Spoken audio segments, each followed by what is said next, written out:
On se connecte au marché. Un nouvel antagoniste pour Téléperformance, et c'est vrai que bon, c'est une société que je connais bien, hein.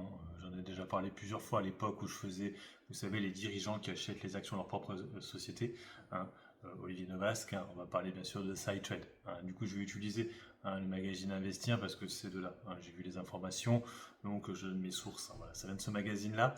Donc, vous le voyez, ce qui m'a vraiment fait, ce qui m'a vraiment sauté aux yeux, et c'est pour ça que je parle d'antagonisme, même si c'est pas tant un antagoniste que ça, mais en tout cas, ça correspond bien à mon idée que j'avais sur l'IA par rapport au téléphone, parce que je vous ai déjà dit, moi j'ai eu plusieurs fois des IA qui m'appelaient au téléphone.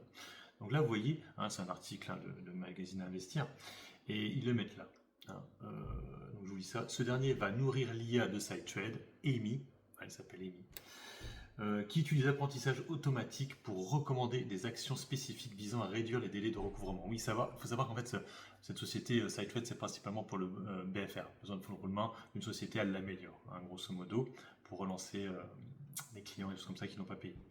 Et donc, ils disent, visant à réduire les délais de recouvrement des créances des clients, EMI orchestra tous nos agents, explique Olivier Novas, donc c'est le PDG, tout car au-delà du premier consacré à la relance des clients, qui sera capable d'échanger par téléphone avec les clients débiteurs. C'est-à-dire que l'IA pourra échanger au téléphone. Alors c'est là où effectivement Téléperformance, en fait, d'après ce que j'ai compris, ils ne reçoivent pas d'appels. En fait, c'est pas eux qui appellent en général, c'est des appels recevants. Hein, je sais que certaines personnes m'avaient dit que Téléperformance faisait des appels, visiblement non. Bon, je pense que beaucoup de gens qui sont sur Téléperformance ne connaissent pas vraiment le sujet, mais là on parle bien sûr de SideTrade, hein. Donc voilà, hein, ils le disent, et surtout, le plus intéressant, on le voit un petit peu au-dessus là, il nous a dit, Amy réalisera à terme 80% du travail humain. Du travail, pardon, excuse-moi. L'humain restera au centre du jeu sur les 20% restantes.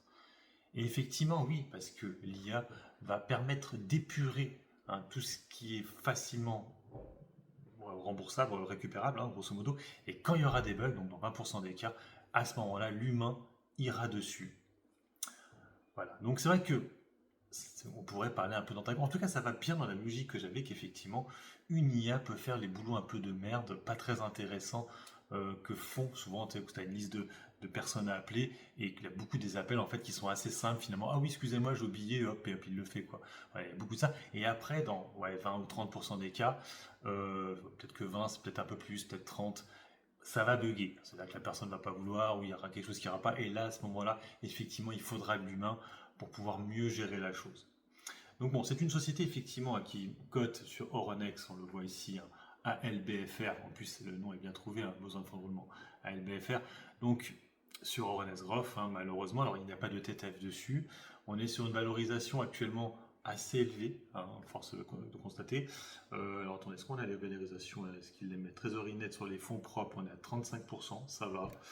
Le dernier actif net par action, on a 20,97 €. Un petit peu élevé, comme je vous l'ai dit justement. Vous voyez que le PDG, Olivier Novasque, a 33% du capital. Ces derniers temps, il a un peu vendu. Là, je vous mets là les ventes du dirigeant. Et puis, oui, je crois pas qu'on le voit. Donc, il n'y a pas de dividende, hein, sur la société pour l'instant. Il y en aura peut-être. Et vous voyez par contre les PER. C'est ça qui pose un peu problème. On est sur des 59, 51. Effectivement, parce que c'est le côté IA, hein, qui fait que ça booste beaucoup. Ouais, sinon il n'y a pas d'autres informations sur le site là. L'Assemblée générale aura lieu le 18 juin, donc on aura un peu plus d'informations. Mais du coup, alors, c'est pas vraiment une antagoniste, hein, du coup, vous avez compris, à Téléperformance.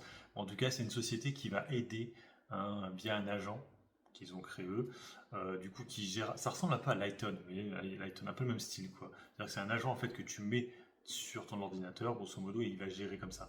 C'est pas un truc via le cloud comme on a sur les autres, comme ChatGPT, trucs comme ça. Voilà, c'est vraiment un agent que tu mets sur ton ordinateur et qui, en fait, du coup, tu le laisses sur l'ordinateur. Hein, c'est pas un truc en cloud.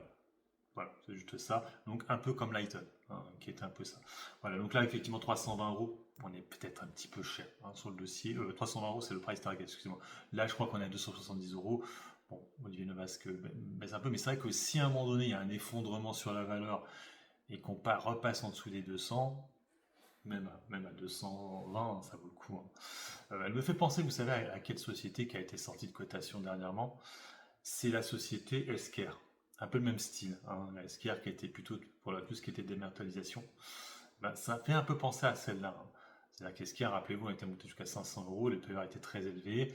Et puis elle a été sortie de cotation, par contre beaucoup moins cher, 220. Donc je pense qu'à terme, elle risque à un moment donné de sortir, à être achetée par un gros du secteur, je sais pas moi, du Capgemini, du Alten peut-être, des trucs comme ça, voilà. Je pense que ça va être comme ça que ça va se passer à un moment donné. Alors, peut-être pas l'année prochaine, mais dans quelques années, il y a de grandes chances. Voilà, donc j'ai fait le point, hein, sur SideTrade, qui effectivement a un PER un petit peu élevé, mais qui, si il y a une nouvelle solde, hein, sur les marchés, si ça s'effondre, tentez-la, ça peut valoir le coup.